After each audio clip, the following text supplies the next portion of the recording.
Thank you, everybody. Welcome to the January 19th meeting of the Citizen Oversight Board. We have with us Armando Saldate, the Executive Director of Public Safety, who will be speaking with us today. And we are also joined by Emily Locke, also of the Department of Safety, and Greg Crittenden, the Deputy Office of Independent Monitor. I am going to, as I said to others before the recording started, I'm going to try to muddle through today as chairing this meeting. Our chair, Julia Richmond, is out of town today, and Nick Weber is also unavailable, our vice chair, and our administrator. He and his wife just welcomed a child into their family earlier this week. And so we wish Daniel and his wife congratulations. They welcomed a son into the world. So we're a little shorthanded, but we're still strong. So we'll do just fine. I want to welcome any guests that are with us today. To the extent that any members of the community have any questions for Director Saldate, you can either put them in the chat or we can open this up after he completes his discussion with the board. Let me just have a few housekeeping items before we get to Director Saldate. First, the minutes from the January 5th meeting. If I can get a motion, unless there are any questions or comments on the minutes, if I can get a motion to approve those minutes from one of the board members. So moved. Second. Any opposed? All right, thank you very much. Another announcement. Last week, Terrence Carroll completed his appointment term on the Citizen Oversight Board through the end of last year, that is. And at that point, he did officially submit his resignation from the board last week. We're going to miss him. We wish him the best. And we are currently working with the mayor's office to ensure that we get back to full strength soon. We now have 8 board members, and we have and of course the ordinance provides that we can have a 9 board member. So we'll work. Terrence was a mayoral appointee, so we will work with the mayor's office to get another nomination so that again we can get back to full strength. All right, I don't have any other announcements.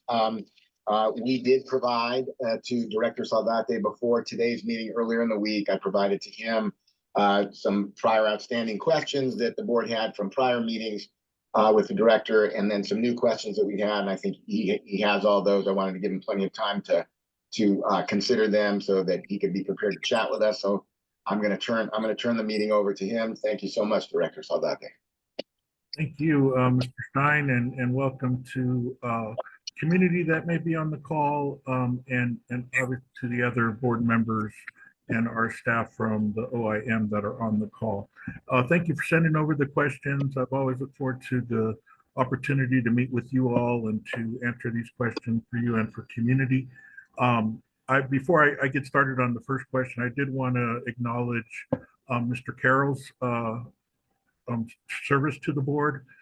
I've always enjoyed and have found conversations, discussions with him. His input, his questions have always been beneficial to the community and to safety. So he will be missed. And I just wanted to thank and acknowledge him for his tenure on the board. I know he's done a lot for our state and our community, and serving on this board is just one of many things he's done. So thank you to him. Thank you, and we'll pass that on. We'll pass that on. Yep. The first question you asked, and it is a hot topic, and it is we have decided as a Department of Safety and all our safety departments, police, fire, sheriff, 911, to no longer use the terminology excited delirium. That has been a decision that we have been contemplating, especially as this has been a hot topic, particularly here in Colorado, especially in wake of Elijah McClain and the tragedy that happened in Aurora, and now the criminal process that has now happened and concluded in Aurora. It has been a controversial term, in fact, since my days in policing several years ago, and it had been a medical term, and it had been a term that had been utilized and referenced in medical examiner autopsy reports, and stated as cause of death in some cases. And it obviously was a part of police training and other emergency responder training. As part of police uniforms, the Colorado Peace Officers Standards and Training Board, POST, as we refer to them, in late 2023 voted to no longer recognize the term. Additionally, several medical organizations, and these were the ones that I were tracking even before POST, such as the American Medical Association, have also determined that the term should not be used as a diagnosis as is not supported by current medical evidence. And they've expressed concern with the term being used to justify use of force by law enforcement. And that's key. And that's really obviously where I was focusing on is how does it apply, especially in terms of our response to folks in crisis. So others have also expressed concern with use of the term and some of the racist and unscientific origins of the term. As a result, the department, have been talking for some time about this. I have specifically been talking with all my department leaders and specifically our new medical director. And I say new, he's been here for now some time, but Dr. Shea Gilliam, he was the medical director that through the last operating agreement with Denver Health that we agreed to hire for the Department of Safety, an emergency room doctor at Denver Health, and also provides our primary medical direction to our Denver Fire Department and the Department of Safety. He has been working in conjunction with a Denver Health medical director for paramedics, Dr. Jacob Knott, and they have coordinated a meeting group of all our departments, and including paramedics, to discuss our new protocols and standards in responding to folks in crisis, to make sure that we are not only, it's just not getting rid of the term, it's changing our practice, it's changing how we respond.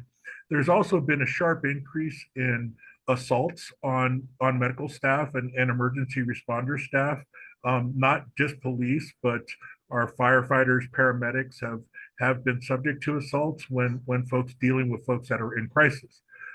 So we are reevaluating that from top to bottom and trying to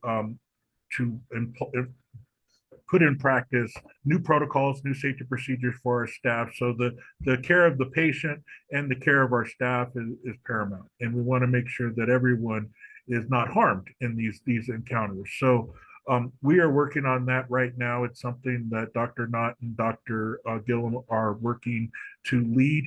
And with that, we are then hopeful to develop policy, department-wide policy and specific policy, policy for paramedics, policy for firefighters and EMS, working in their EMT worlds, for police, for sheriffs in our jail, sometimes coming into our jail, folks are in crisis. So we have a lot of folks working on this, and this is something that we are looking forward to. What we have talked about doing, because we've also had inquiries from City Council about this, is briefing once we get further along in our process of policy, is briefing City Council. I also will include the independent monitor, as we do with most new policies, and obviously this board in our discussions with this board. So stay tuned for that. But that is a little bit of the background in the history around this and where we look to go. One of the things also that I want to note is the use of ketamine. That was also the subject to changes in legislature, in the state legislature, and changes in laws.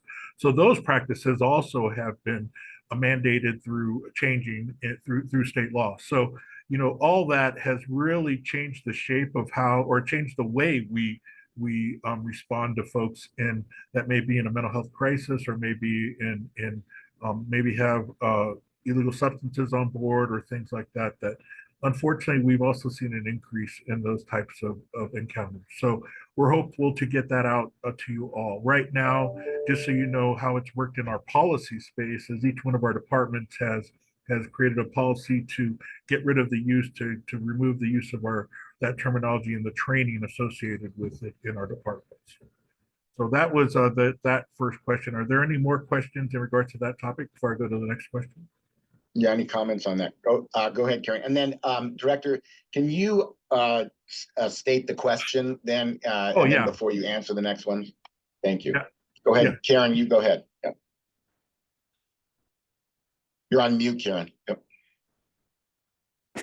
Sorry about that. Good morning, Director. Good morning, Ms. Collard. You talked about there being a change in the response on the part, and I'm assuming that's on the part of the police department. First of all, is there a commission or a panel or anyone in particular who is deciding what kind of changes need to be made or reevaluating the existing policy? Yeah, that commission, or I would say more of a working group, is the one that I described that is being led by Dr. Gillum and Dr. Knott from Denver Health. We're taking that medical approach first around the medical protocol, since this was a true term in medical changes, really something discussed in the medical community. But we want that to inform our policy and our practices, even around restraint.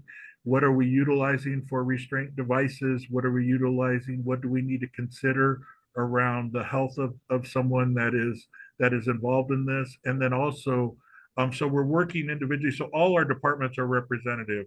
Police are on there, fire department's on there, our sheriff's department is on there, and our 911 department is on there, to really make sure that everyone, because each one of them are going to have different applications of this and how we institute it system-wide. So yeah, that's right now where it's at. In the end, as this evolves and as we get closer to looking at what is the medical direction here, and then how does it apply to specifically to each one of our departments, then we will have our individual departments then work through their normal process of working on policy change through their departments. A lot of times, like with the police department's training unit will then work, and I know Chief Thomas is committed to coming out, speaking with community about these types of changes, and then also the important role that the monitor plays in providing some feedback also on these types of changes, as well as oversight board. Okay. You mentioned the use of ketamine. Yeah. Has it moved from the ambulance trucks, or where's the stat? Yeah, so that was the state law that I had talked about. It is no longer allowed to be administered in these responses. So that is in a compliance with state law. Denver Health paramedics and any paramedic system that we utilize does not have that on their trucks, per my knowledge, and they are not allowed to administer that.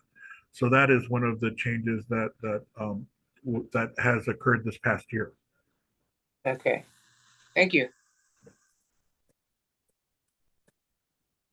Yeah, Director, I mean, I'm glad that you mentioned that and Karen brought that. I mean, the use of ketamine is linked to this excited delirium issue. And so, I do note, and as you said, I mean, that I think the legislature took appropriate action and banned its use in situations like this. I certainly welcome that change.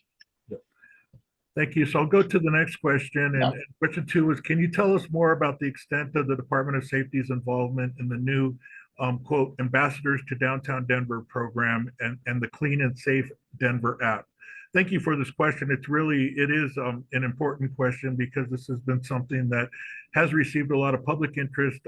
It was the subject of a press conference that I was at, Chief Thomas was at, as well as the mayor provided the press conference with city leaders, including the Downtown Denver Partnership and the Denver Dream Center, who is a community partner in this endeavor. So the ambassador program, and one thing that it can be equated to is the yellow vest. In fact, I think I have mine here, so you all can see it, the public can see it. So these are the yellow vests that you'll find with folks from that are part of this program that are in downtown. And so, as you all know, and as the community has heard, this from day one, when the mayor first took the role in his new administration, was the declaration of emergency around our unhoused situation and unsheltered encampments downtown, but all citywide, right? And so we worked very hard, and we, meaning city departments, not only safety, but all city departments, worked to house 1,000 folks before the end of the year, and that was something that we were successful at. primarily those folks that were housed from unsheltered situations were part of encampments that were in downtown Denver, notably places like 8th and Logan, places like 18th and Marion, 22nd and Lawrence, 21st and Curtis, around those, which had been historical areas since the pandemic of ongoing large encampments that had produced a lot of harms that were just not good for the community nor the people staying at them. They were unsafe. There was illegal activity going on there. There was rat infestations, all sorts of things that were unhealthy about them. So as a contrast to what we've been doing during the Hancock administration, we would perform cleanups of these encampments, but typically those cleanups did not also include permanent supportive housing or even non-congregate shelter opportunities for those folks. It was typically just relocating the encampments. So this was an intentional effort around actually finding shelter for folks in what we were calling decommissioning encampments. So I'll give you the example of the first one, 8th and Logan. I want to say, it's been a while, but let's say there was an approximate 80 people in that encampment. Well, for all 80 people that were in that encampment, when we moved in to clean it up and close it, all 80 people were relocated to non-congregate shelter, meaning typically a converted hotel room space, hotels where they had individual rooms and then wraparound services at these locations, these shelters. Now, which I think we have 7 or 8 around the city, that were a majority of the 1,000 plus people that we rehoused in this situation. As part of our, so then that was the process, right? But the other part of the process, and just as important, is making sure that those areas that we didn't have return encampments or people that like we did before, or people that just came back or things like that. So it's keeping the area clear of encampments. So that has been part of the ambassadors downtown, and it's really a function of first making sure encampments do not return back. Those people that do return back are offered shelter and are given other accesses to services so they do not go back into that situation. Secondly, was reactivating the space, right? That was something we saw after the pandemic. If we can activate the space positively, it also discourages the return of encampments and return of things. We know it's been part of our revitalization for thriving Denver, downtown Denver, is making sure it's active again. And coming out of the pandemic, especially with folks continuing to work from home and things like that, that's been a little bit of a struggle. But with the intentional efforts we have here, is we're really making it a welcoming city again. And as you all have seen, we've hosted some major events here, including all-star games, things like that have really brought downtown and shown downtown. And we've hosted some large events and continue to host large events at our convention center. So as part of that, so the mayor wanted to have a visible presence around this where people could feel welcome and people could have resource ability. So those folks like Denver Dream Center, they are a faith-based community organization that is right downtown, centered in downtown. They do a lot of work with people that were formerly justice involved, reentering the community from incarceration or in a parole or probation type of environment, and working with them to get integrated back in the community, then also providing services to some of our folks that need it. You know, during the pandemic, they served food, they did all sorts of things for our community, and they continued outreach to not only communities in downtown, but in surrounding areas of downtown. So that is a community organization that we are partnering with in this endeavor. So what the mayor has envisioned and what we've rolled out is kind of a stepped approach to encampments and folks that are camping downtown. And he wanted them to be visible. You know, he wanted folks to know that this is all part of the city effort. So thus the yellow vest.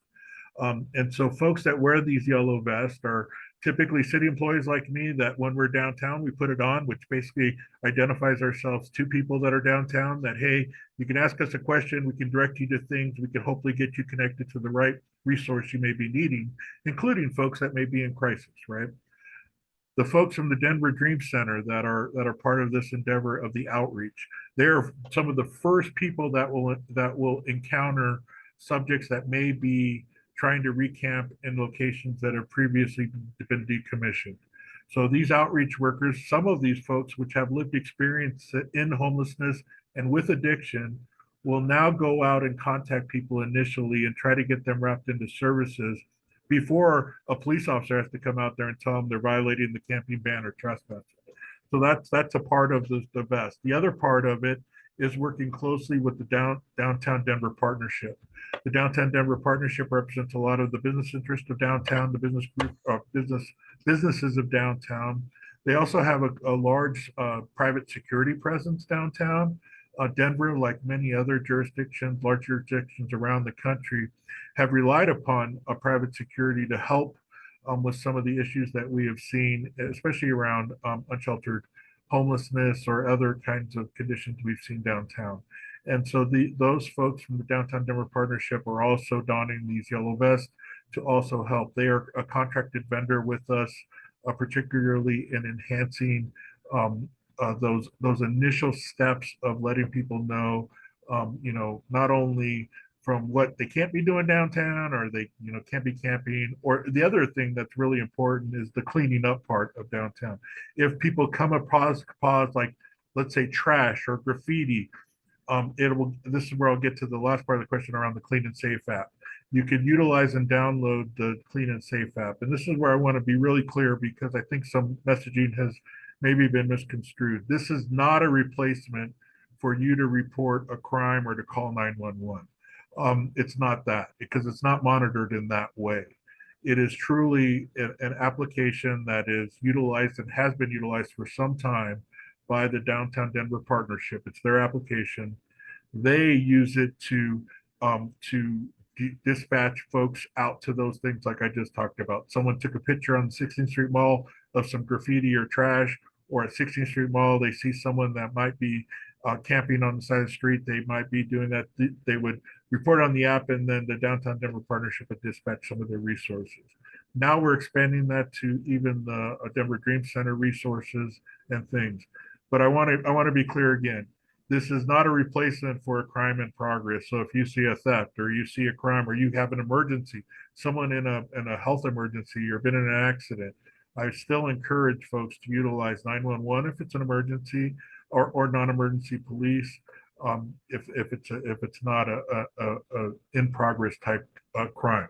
So that's kind of the general answer. I see some hands going up, so before I get further along, maybe I can answer the questions before. Alfredo, why don't you go ahead? Sure thing, Stefan. Thank you. First, I'd like to introduce myself, Director Saldate. My name is Alfredo Reyes. I'm one of the newest members to the board as of a couple months. Born and raised on the west side here in Denver. Really proud of that. Proud son of Mexican immigrants. Really happy to be on the board. My question's around the private security that you mentioned around the Denver partnerships. What does that look like? And what is the level of oversight there? Are they armed? What kind of data do they collect? Do we have access to that? How does that fold into, or not, into the public safety structure that you oversee? So thank you, Mr. Reyes, for the question. And first of all, welcome to the board. I look forward to working with you. And when Daniel gets back, we can work on getting a meeting so we can have a further welcome kind of introduction. Yeah, thank you. That's a great question. And I think it's one we're getting more of.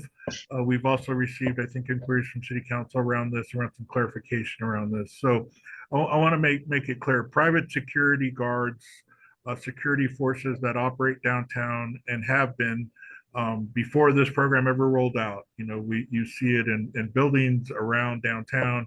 You see it around spaces downtown. You see it at the Glenarm, facilities down there, and all the things. There's all sorts of different private security. Downtown Denver Partnership has worked to coordinate with all those security vendors. I think they're on a singular communication system, radio system, where they can kind of deal with those issues that they deal with, right? So they are not under my direction, nor are they under any purview or oversight of the city. in the relation of, if they're contracted vendors through the city, we do have some oversight around our contractual obligations in terms of that contract, right? And so those, I don't have them here per se, but those things are ways that we can enforce oversight and compliance mechanisms. When it comes to the data, that is not data that is managed by me or my department. That is something that application is managed by them and their department. So none of that is under my purview of oversight. My purview of oversight of the people that are working downtown and are working on this effort and continually to work on this effort of decommissioning encampments downtown and working to make downtown safe are the Denver Police Department and all the resources they have deployed downtown, and the street enforcement team, or formerly street enforcement team, now street engagement team. And what they do, they do not wear vests, right? They are in their normal city uniforms, whether it's a police uniform or a street engagement team, or in a recognizable uniform with Denver emblems and their identification for city employees. Also on the armed and unarmed portion of that. So armed, obviously our Denver police officers are armed in their full uniforms. Our street engagement team are unarmed resources. In fact, we specifically put them in this place to not be an armed response. Another entity that does work downtown as well is and I need to call out because they do important work. It's the Denver Action Team, and this is a Dottie resource. You will see sometimes their truck. It's a big panel truck that goes downtown. It has graphics, Denver Action Team, Downtown Action Team. And what they do is they go around and proactively clean downtown, whether it's power washing sidewalks or streets or removing graffiti and doing that types of stuff. And I do not believe they are wearing yellow vests, but I could be wrong. But I think I've seen them, and I don't think they are. But there are armed and unarmed security guards in Denver. Though to be a security guard in Denver, you do have to have a license. You have to have a license and a different sort of license if you're armed or unarmed. And then there's compliance terms for that. And those, you have to reside under current, like there's certain terms for them and parameters for them to get those licenses. Those are things that do provide some sort of oversight and community oversight and with this, and it's a permitting that actually my team here does work with. So I just wanted to talk about that. So they operate, independent of that, and with their, they could be from various security guard providers. So did that answer your question in that regard?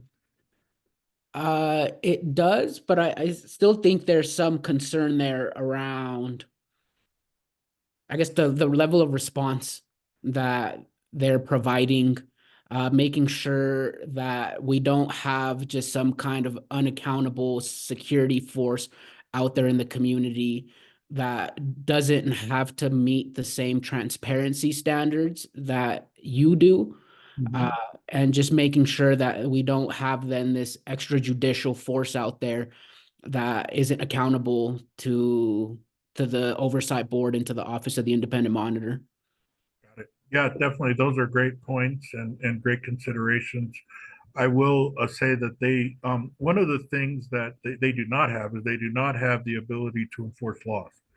They have not been delegated any authority through me or my office. That's where it would come. Nor will they be to enforce any laws or standards on behalf of that. So in any case, they're pretty much performing the function that they would have without this program being in place. And that would be, a lot of times they are enforcing, if someone's trespassing on their private property, they are that first contact, or letting people know what they can or can't do near that property, or controlling accesses to their properties. Additionally, they may even, patrol like their parking garage structures and things like that for suspicious activity and those types of things. And they know and are trained to when to get law enforcement involved and when to call law enforcement. And frequently they do if that rises to that level of need. Gotcha. Last question on that matter, Director Saldate. Are there any kind of reports that you could share with us around those security officers that are armed and anything that, yeah, I guess what reports are there that exist on those licensed security guards that you could share? Yeah, I am not aware of any sort of reports, but that doesn't mean they don't exist. My legislative and policy director, Emily Locke's on the call. She's taking down these. I will circle back with you and try to get an answer for you on that. Thank you. That's all. Thank you, Stefan. Oh, thank you, Alfredo. Director, I had a couple of related questions. Number one, it's mainly a comment, but interested in your view. The great influx of migrants into our city, I'm sure, has further strained the resources of the city. And I know that Mayor Johnston was just in Washington, I believe, describing the impact of the influx here in Denver and our, the difficulty of housing even an increased number of unhoused people. That's just a comment, but would like your view. And then I thought that perhaps since the last question of these questions relates to this subject now, perhaps you could just address that before going to two unrelated questions about whether the Department of Safety has a permanent presence at any of the hotels, shelters, or micro communities relating to the House 1000 program that you've talked about, or the migrant response efforts. Thank you. Yeah, thank you, Mr. Stein, for those questions. Yeah, on your first point, obviously our newcomers to Denver the number has increased exponentially since we first encountered this last year, and it continues to increase. And it has put a strain, especially as we were working to house 1,000 of our unsheltered community members this past, at the ending of the year. And we also had an increase of folks that were coming from unsheltered, that were migrants that have come here, a lot from Venezuela or from Latin American countries seeking asylum. They are here and they're in this position of they're wanting to be here and work, but they're not allowed to for get work permits and things like that.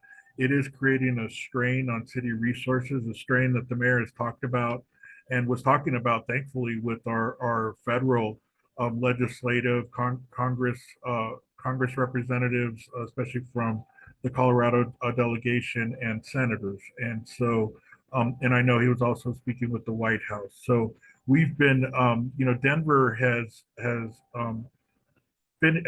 we've felt the brunt of this. The big cities that have really felt the numbers and had the numbers, and a number that I know the mayor has talked about is per capita, us having one of the highest influxes of newcomers to our city, along with along with New York and Chicago, two very large cities. So we have obviously felt the strain to the point of recently we were, as the department leaders, all tasked with looking for budget savings in all of our budgets for 2024, this fiscal year. And for everyone knows, fiscal year in Denver is January through December. It doesn't start midway.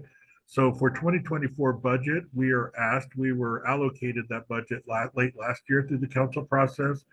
But because of the unfunded spend that we were going to have to do to continually support shelter and housing for our newcomers is large. And so each one of our departments are being asked to look for budget reductions to try to help keep our balanced budget. So it is an impact that's being felt across all of our systems, all of our departments, and we are working to try to address these situations as well. And obviously our mayor is working hard to try to get federal relief in that regard.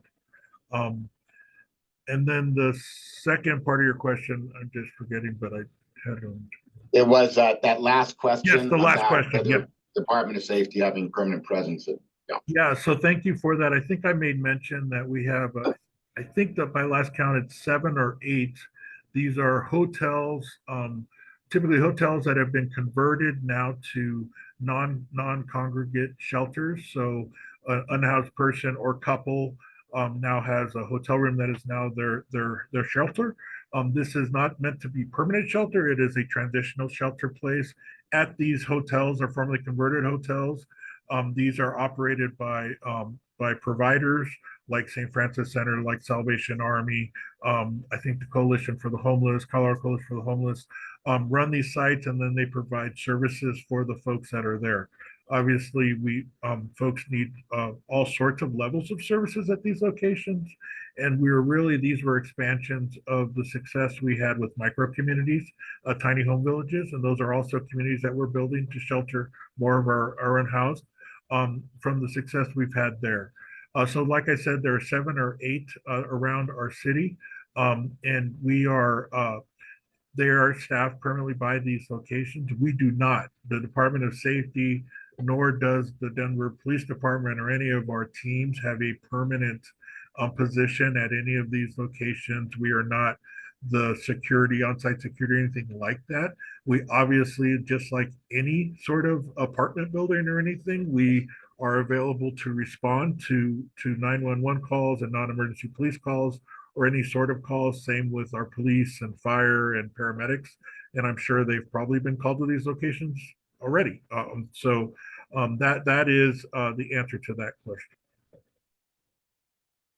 Thank you. You answered my question. Thank you. And that question. Oh, great. Okay. I will go to the okay, lost my place here. The next question was getting into the Mr. Saldate? Oh, we sorry. Director, Karen had a question. Sorry. Okay, Yeah. no problem. Great, sir.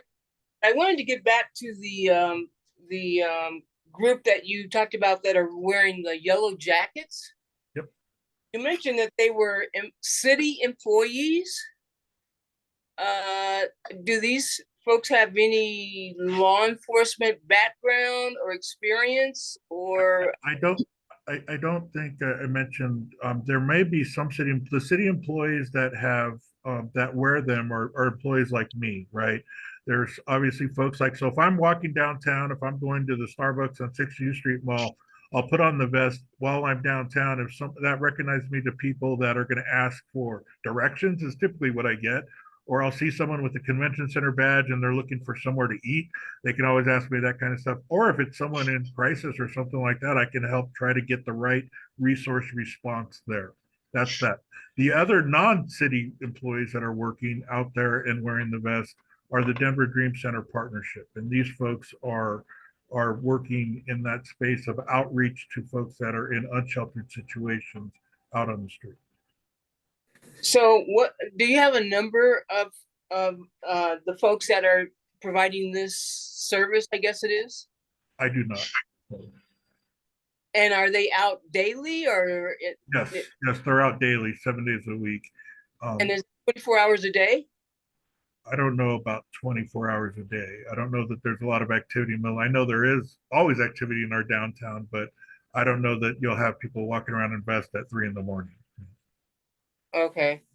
And with regard to the private security, what can you say to the citizens who are wanting to know that we've got the same level of buy-in and understanding and compliance with use of force policies that the DPD has with regard to people who are in private security, and particularly those who are armed? And do they wear body-worn cameras, for example? I do not know of any private security that wears body-worn cameras. And I will say just clearly that they do not have, I don't know individually each one of these folks, and some may have former law enforcement experience or not, but I would not equate them with Denver police officers. Denver police officers have the right to arrest someone. They have the right to take someone's freedom and liberties, and use force, obviously, if needed. Private security does not have, first of all, the right to arrest anyone, right? They don't have that right. They would have only the right that any other person would around engaging in a citizen's arrest. So the level of training is not the same as a Denver police officer. Each, I'm sure, private security firm has their own sorts of levels of training, and obviously you would need more to get that level of the ability to be licensed to be an armed security guard. That is not the same level of training and licensing to become a police officer in the state of Colorado. So I would not equate the two because they're different. Their roles are different and their authorities are different. They are just, and they're, and I like to be clear, the yellow vest program did not empower private security officers differently. Private security officers have been operating in jurisdictions around the country for years and years. And so they are the ability, that's what they do. They have that ability to be private security guards. And everywhere, I mean, almost everywhere you go now, I think you see some sort of private function of security. So they have to comply with, and I think I see a question in the chat is, are they licensed? And yeah, I think I answered that question or talked about that. That is a licensing in the city and county of Denver to be a security guard in the city and county of Denver. Unarmed is a license as well as armed. I'll give an example of what happened with one that fell out of compliance. If you recall, there was it was during one of the protests or downtown where an armed security guard shot someone. That armed security guard's license, or they were found to be operating without a license, and I believe they were then also I think there was a criminal proceeding, but there was also a proceeding around our licensing of that city and county of Denver's licensing of that person, and even the firm that was involved in having that person work for them. So that would be an example of sanctions that could be in place there for folks that are security guards. But the DPD provides no oversight or requirement on the part of the privacy, the security, to comply with their, for example, use of force policy? No. So is that particular security officer only allowed to shoot someone in the case of self-defense? They would fall under the same laws and justifications that any citizen would have to have. Like I said, again, they have no other authority that is extended beyond them in accordance with this program.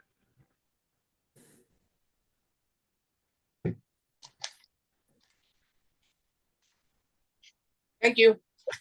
Okay.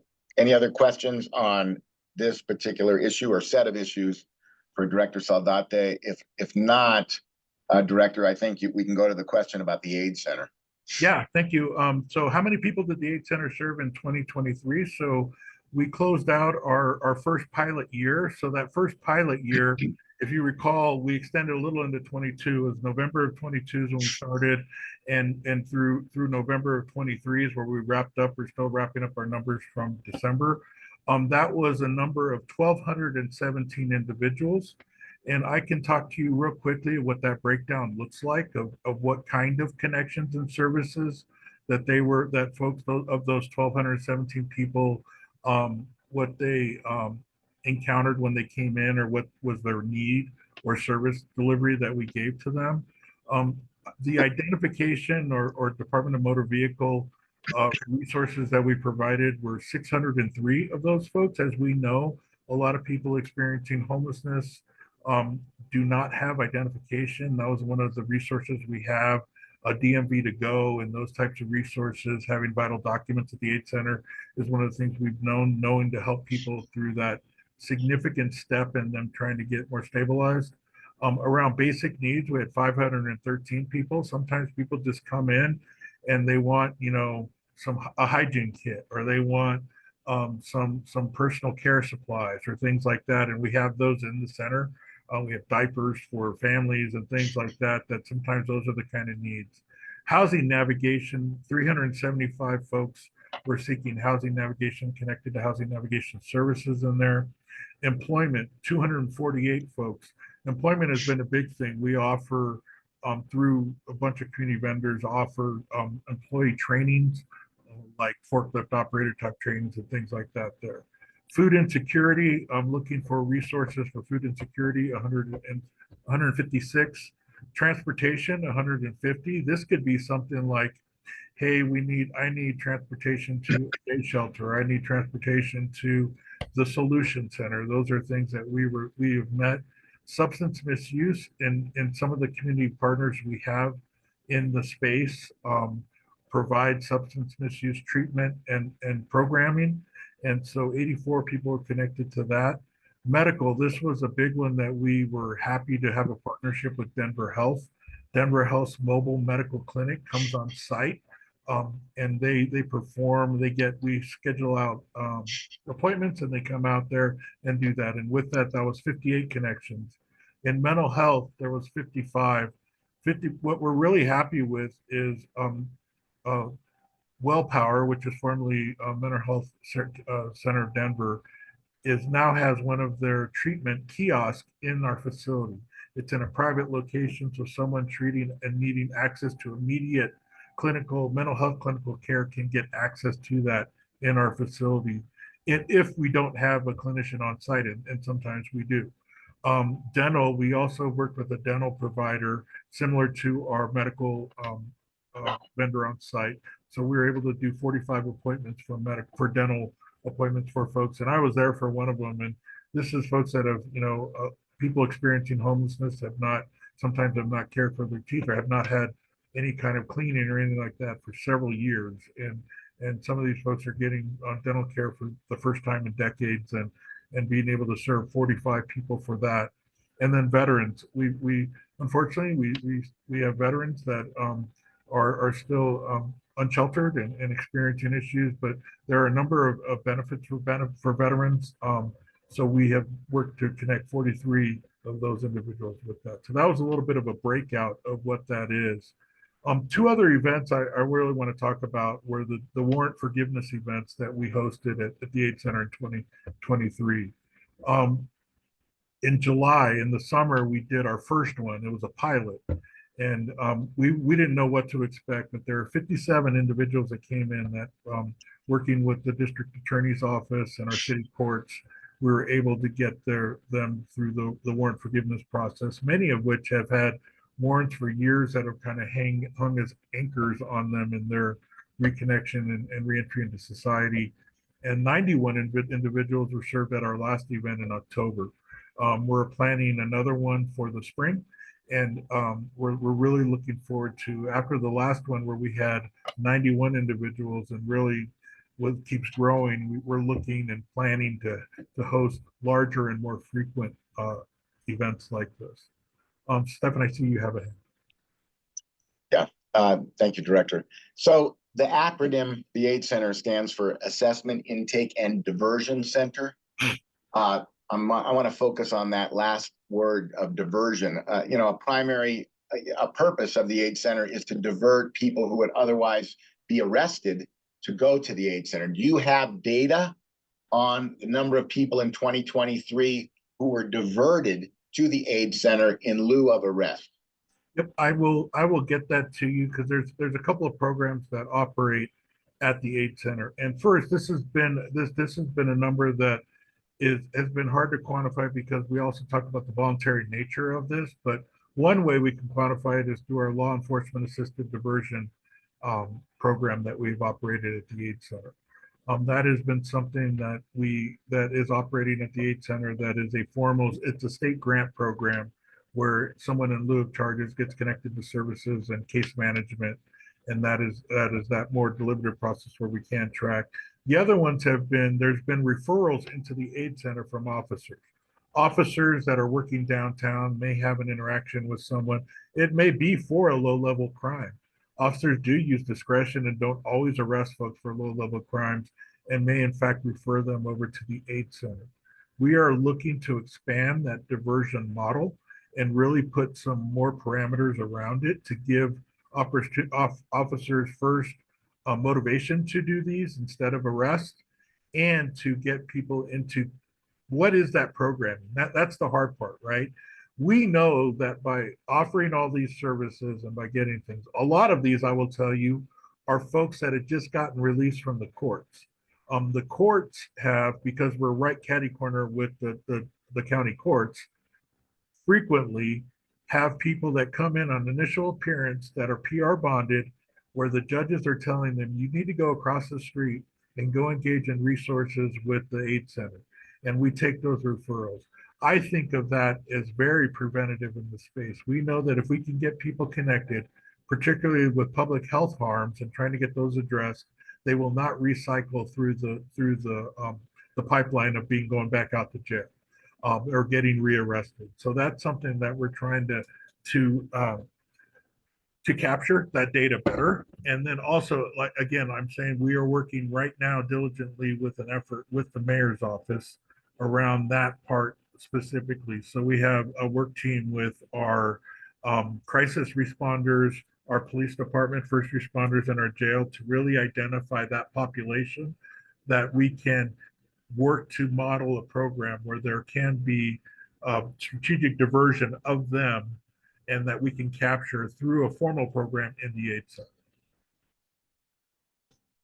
Okay. I mean, I think we'd be very interested in getting that data. Yep, got it. Appreciate that. All right. I think there's a related question about the grants to the AIDS Center. Yes, there was. So there was a question also around the AIDS Center has been involved, and as we've looked to expand and expand our services, expand our hours of coverage, we've looked for grants. And so one of those grants we received was Denver Thrives through Caring for Denver. And so the Caring for Denver so we had a grant that we received from Caring for Denver. They signed the contract, and this was for programming for formerly incarcerated women in particularly. So that we were going through the contracting process with the city. Once that process is complete and Care for Denver receives that, the AIDS Center will move forward with hiring an administrator for this program. Once we get that person hired, then we'll be working with Caring for Denver to complete the selection and contracting process for a community partner and establish metrics and launch the program. So this is something that we will work with a community partner to run the programming for this. And like I said, this is for formerly our justice involved women, which we know has been an underserved population for some time, particularly women of color that have been involved and have been justice involved. We also know, and what we know from programming is we can be helpful for them because a lot of times this has just been a byproduct of trauma. And trauma, their justice involvement has been trauma that they've encountered. So we're really looking forward to getting this off the ground and hope to get this launched by Q2 to have this community partner in place and get this program in place so we can specifically through the AIDS Center work on a population that has been underserved too long in our community. The next one has to do with substance use navigation services housed at the AIDS Center. So we're working with our Denver's Department of Public Health and Environment, their SUN program. Their SUN is an acronym for Substance Use Navigation Program, and Denver Health on the scope for the grant. This is really, and I've worked historically with the Substance Use Navigation Program. They work, these are typically peers that have with lived experience around recovery that work with police and work with first responders, and when they encounter folks that may have substance misuse issues or want help for that, SUN navigators in this program can get folks that are dealing with opioid symptoms or opioid addiction. They can get registered right then and there for medically assisted treatment through Denver Health. So this is a program we're looking to expand, especially here in the AIDS Center. This is, as you saw from some of the numbers, this is a need. So we are really looking forward to that. And then there was one additional grant, and this was it was an integrated services grant. So we saw a grant opportunity around integrated services.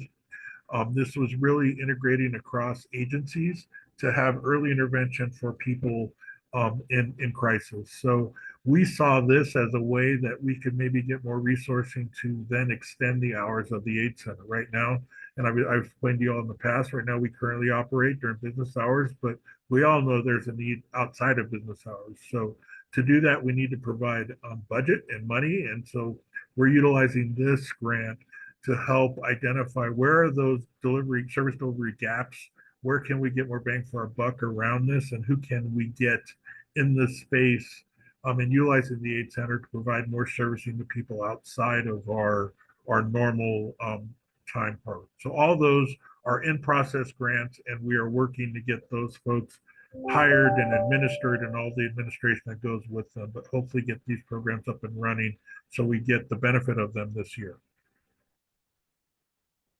So the first two, Director, have to do with expanding the services that are provided by the aid center, but I'm glad you mentioned the last grant has to do with expanding the hours, which is something our board has been very concerned about, and you just highlighted it. When would you expect that perhaps that third grant would be implemented, and do you have any sort of estimate as to the expansion of the hours of the aid center that would occur as a result of the implementation of that grant? Yeah, right now, I know the team has been looking at the data and the need to make it, and what we're looking as a model is how we expanded our STAR program, right? STAR program started way back when. It started only in, downtown District 6 during a certain amount of time, and then we looked at need and when was our most needed times. So we're really looking to have the data inform when we might have the most impact in those times, because I don't think this grant offers us the opportunity to run 24/7. So we're going to try to see what the data shows us, and I'm not sure that that analysis has been completed yet. As opposed to timing, it's such a hard thing to do right now because we are subject to the hiring process and then also the contracting process, and that sometimes is subject to scheduling, getting these things in front of city council and things like that, and getting them administered, with all the signatures and things, and then the hiring process on that. Sometimes they go quick, sometimes they're not so quick. I will tell you from our perspective, Department of Safety, we are operating all three of these as that these are services we want now and need them now. So we're operating with exigency from our end, but in some cases, those are timelines we can't control. But from our end, we always are operating from agency and get these in. I would love to see these. I know Q2 was mentioned for at least one of them.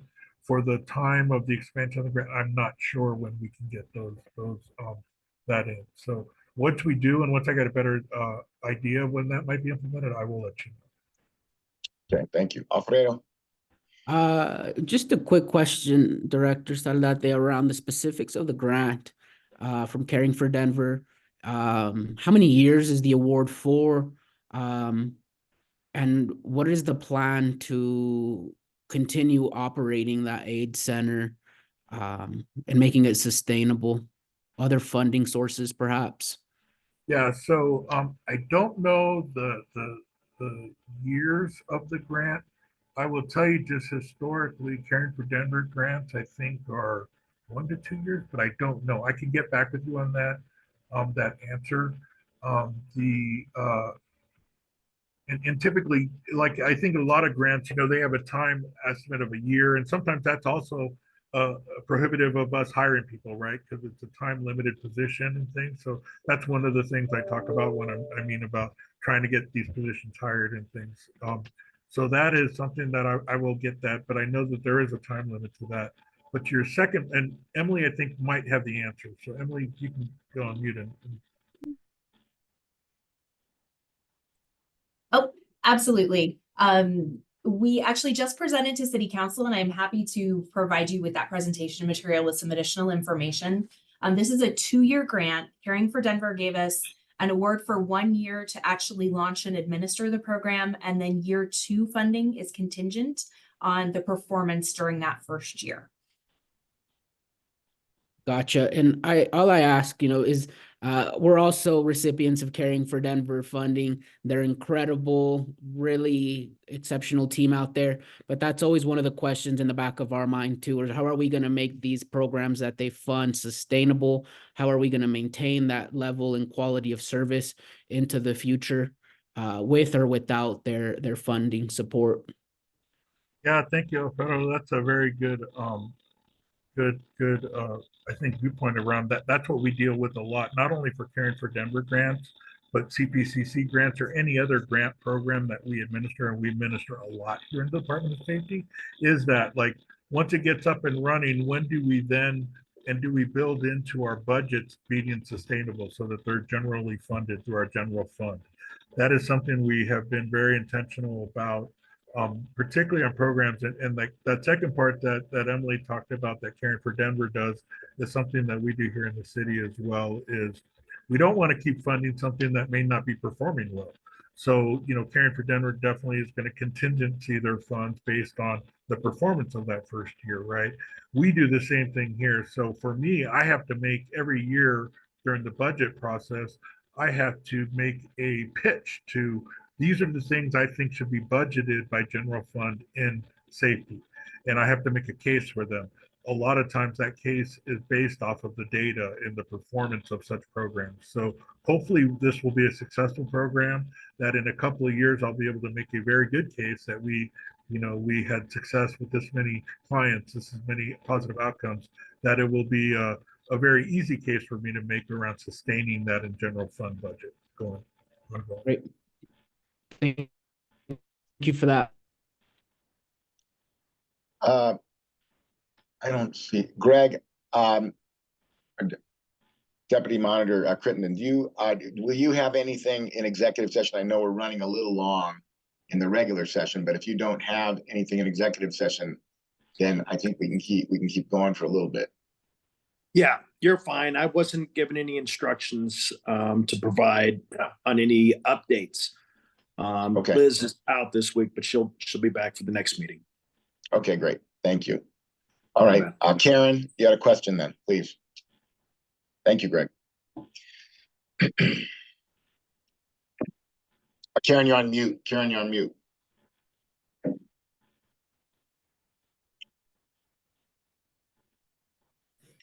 Sorry about that.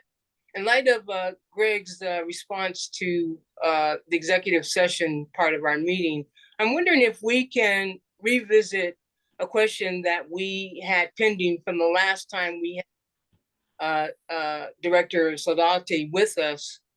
I don't know if he's got that list of prior questions. I think he does. I think he does have that's what thank you for clarifying that, Karen. I believe there are 4 outstanding questions from earlier, and I think he was prepared to, Director, I believe you were prepared to address those? Yes, sir. Right. And I would ask, in light of the shortness of time, I would ask that you start with 4 and work your way up, but begin with question number 4. Okay. Yeah, so question number 4 was, this was in regards to a post notification. Post, again, is the Peace Officer Standards and Training Board. They are the certifying state board for police officers, law enforcement officers, and sheriff's deputies. So the question was made about a particular former police officer named Shane Madrigal, who had serious allegations of misconduct posed against him. And there was a question as to, there wasn't a notification made to post, and was it an anomaly, or is there no policy process for notification related to finding for resigned officers? So in this case, there is. So first of all, I will tell you there is a policy and there's a process. And I thought I had answered this the last time we were together, but state does the state and post finalize the process through a notification portal. A mistake did occur on DPD's side, that the timely notification of post was not made regarding Shane Madrigal. As soon as we learned about it, though, DPD immediately reached out to post to correct the error. There is a process in place for notifications to be made to post. And I will tell you, when I become aware of cases of significant misconduct, and sometimes that notification could be when they're first started, or it could be when I am involved in a meeting that we have with the monitor's office and the conduct review unit and the Denver's police chief. When we become of that, one of my questions and my staff is always on point to make sure that we have made all notifications to post. Notifications to post are not for every misconduct cases. They are for serious misconduct where there are law violations that are alleged, and when there may be integrity violations that are alleged. Integrity where someone is and serious things like bias and those types of things.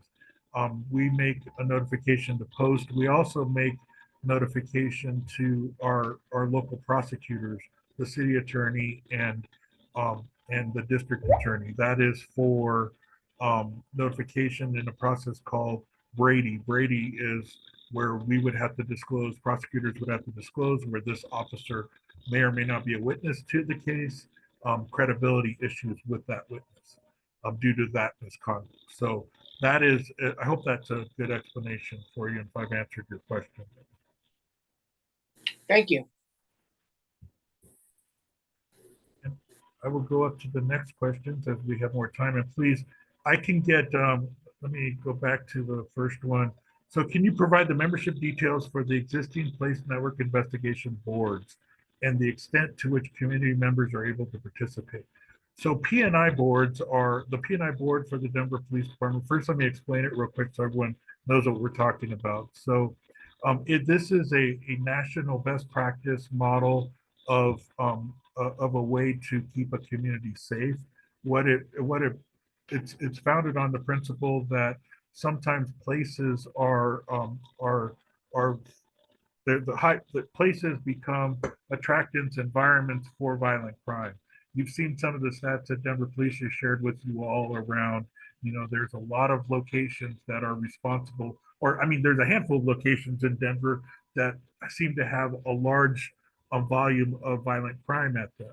So P&I investigations or P&I locations are those places through data that we highlight that have had high volume of violent crime, and we then work on that area in a comprehensive, coordinated way, not just sending police to. It's working with neighborhood organizations. It's working with cross departments. It could be working with DOTI, our Office of Transportation and Infrastructure, on enhancing lighting in the area. It could be working with traffic engineering on working on traffic engineering. It could be working with permitting on a business that may be an attractant to it, to undesirable behaviors at this location. So that's kind of how this works off of, and we've had success in this in reducing violent crime. So the people that are on this board, or the organizations that are represented on this board that help inform that cross section of work, is Department of Human Services, Denver's Department of Human Services, Denver's Department of Public Health and Environment, Denver Housing Authority, all the Denver Police Department districts. Each one of our 6 districts are represented. Office of Children's Affairs, Denver Fire Department, Parks and Rec, the City Attorney's Office, Department of Finance, DOTI, who I've mentioned, our Transportation Infrastructure Department, Neighborhood Inspections, and our parking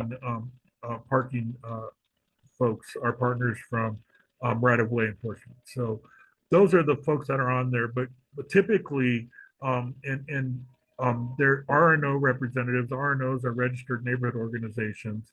Our representatives have been asked to speak about specific projects, and so that's really the makeup of those. And make sure if there's any other questions in regards to that. Not seeing any. There's 2 questions. The first one I'll get to is how many arrests have been made during encampment cleanups, or sometimes referred to as sweeps, in 2022 and 2023 respectively.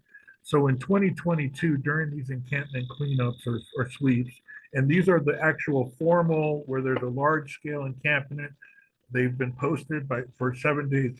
Cleanup posting means the street engagement team goes out there with DPD. Everyone that's in the camp gets notified that this area will be cleaned in 7 days, and then encampment will be closed. They are provided a written notification around services through that week. Outreach and engagement services are working with those folks to try to get them relocated to other shelter opportunities or other resources. And then on the 7th day, a cleanup process takes place with DOTI coming in and cleaning it up and fencing off the area and making sure it's cleaned up. There was 1 arrest in 2022, and there were 8 arrests in 2023 at these locations. And that was a number that was through 12/11 of 2023. I don't think there were any others after that. So, because I don't recall hearing it. So I think 8 is probably a good number for 2023. I will tell you, I don't, just in my anecdotal knowledge of arrests that are made at these, it's not always just someone that might be involved in maybe a warrant arrest or someone that is encountered at one of these. Sometimes it is maybe someone that is protesting of the cleanup that may get arrested. So that's the question. The second part of that question, I think a related question, is how many encampments does the city estimate currently exist in Denver? Now, this is a question that is frequently asked, and the answer is we don't know. It's such a moving number. It is such a number that has changed, and also on what do we count as in that number? What is an encampment? Is it one tent? Is it one person lying on a sidewalk next to a building, or is it truly, the tents that you see, or more than one, or more than three? I've heard all kinds of things right now, and then it could also mean, and what we've seen in other parts of our city, not as much downtown, but in other parts of our city, a vehicle based or an RV based or some sort of movable structure kind of based encampment that we see in other areas around our city. So we are doing better in keeping track of these.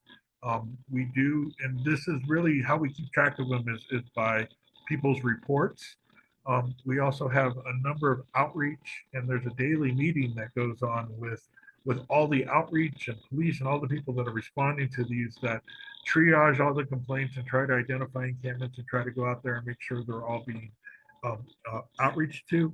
But that is such a moving number and target. I will tell you that we do, when it comes to downtown and it comes to the large encampments downtown, we currently have zero downtown in our jurisdiction around downtown. That has been part of this intentional effort of housing the thousand. But that doesn't mean that you won't see a tent here or there or someone that's camping. That's the work that our teams are out there doing daily to make sure it doesn't that these large encampments do not get resettled back in the area. But that doesn't mean we've solved unsheltered homelessness throughout the city and county of Denver.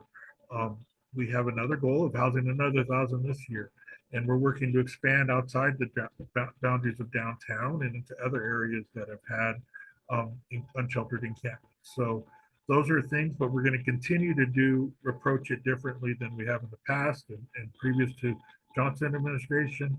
We're going to intentionally go to these locations and hopefully, especially with other micro communities that we're building, we have 2 mini home structures going up. One is off Santa Fe, and the other is right next to our aid center, across the street from the aid center. So we hope to have those up and running soon, so that can provide more opportunity for people to transition to uncongregate, non-congregate shelter outside of living out in a tent. So hope that answers those questions. I think that was it for the ones that were remaining. I think that's right, Director. Thank you. Does anybody else have questions on any other subjects? Since we don't have executive session, I think, Director, if you just have a couple of more minutes. No, I do. Yep. I have until 11:30. I have an 11:30. Okay. So we have about 12 minutes. If there's any other subject you generally like to raise with the Director, any board member, please do so.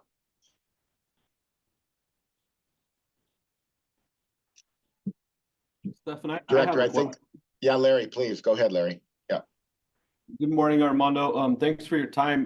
My question is a follow-up to a conversation we had with the police chief in regards to the placement of body-worn cameras.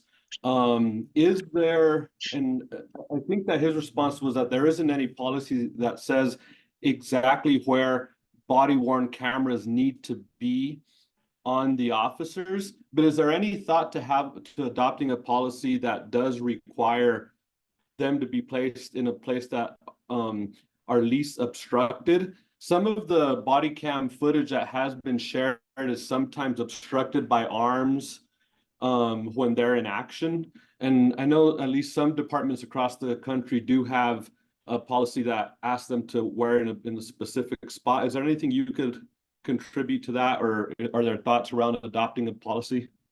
Yeah, thank you for this discussion. This had not been brought up to me before, but it is a very good point. I frequently review body worn camera, and typically, and I say typically, from where I see officers, they either wear it right here in their chest, center of their chest, or they wear it somewhere on the in the upper body. That gives I think a good perspective of as close to what their viewpoint might be.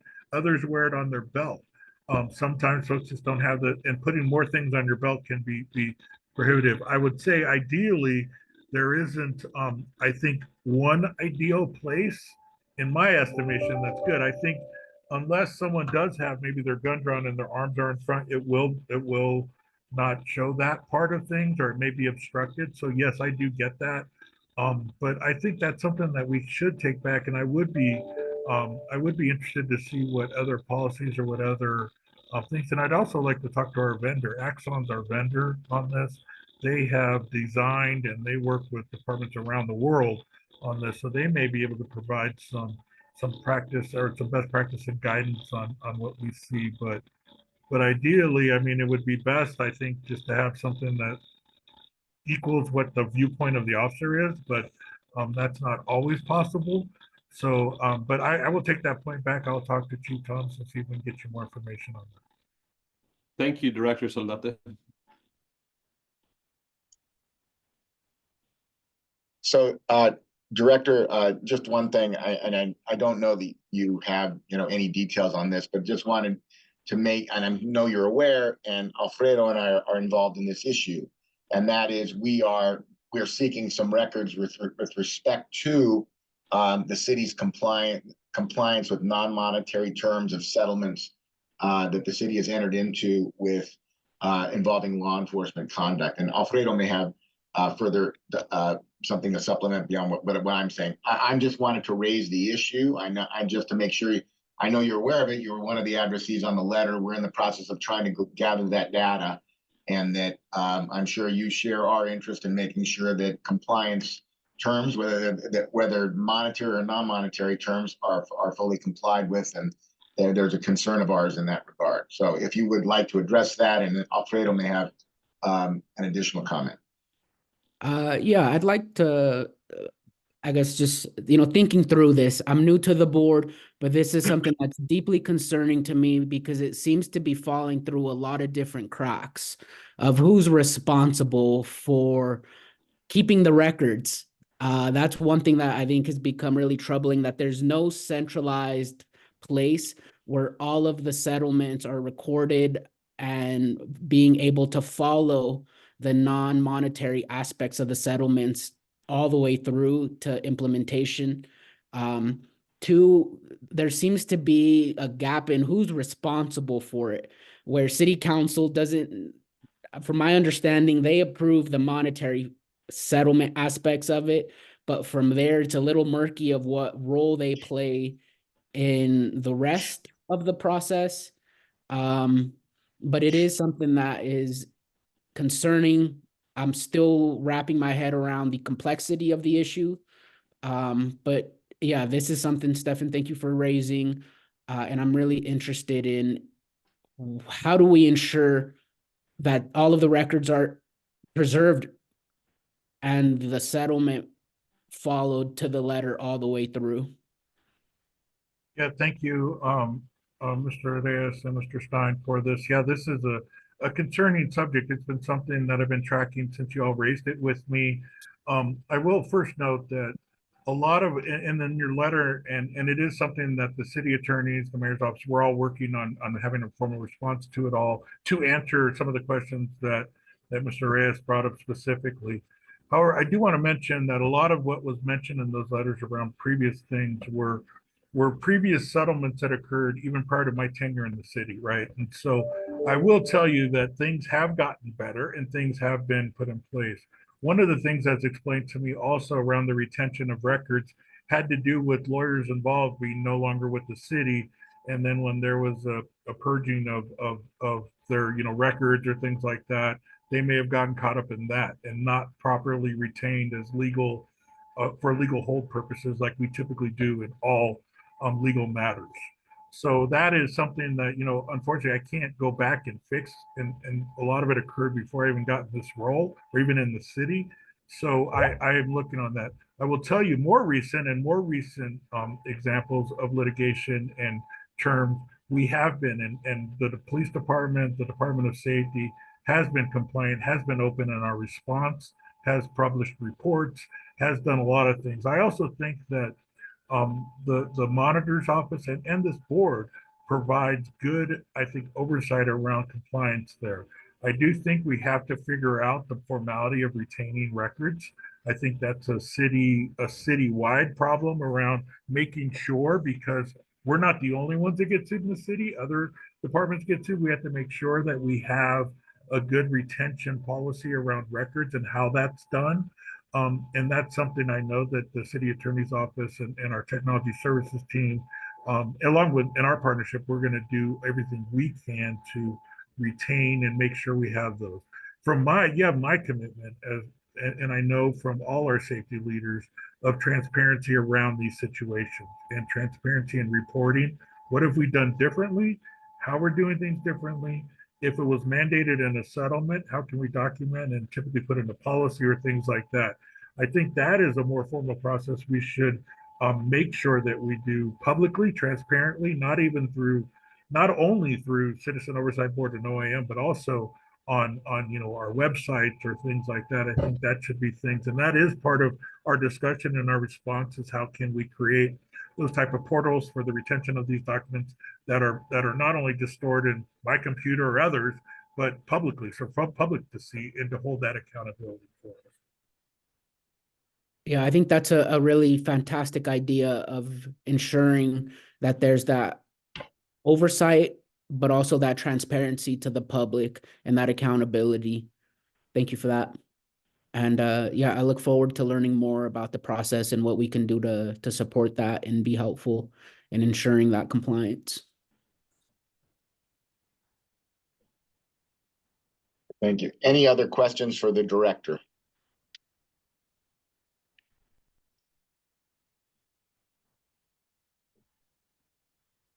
Okay, seeing none.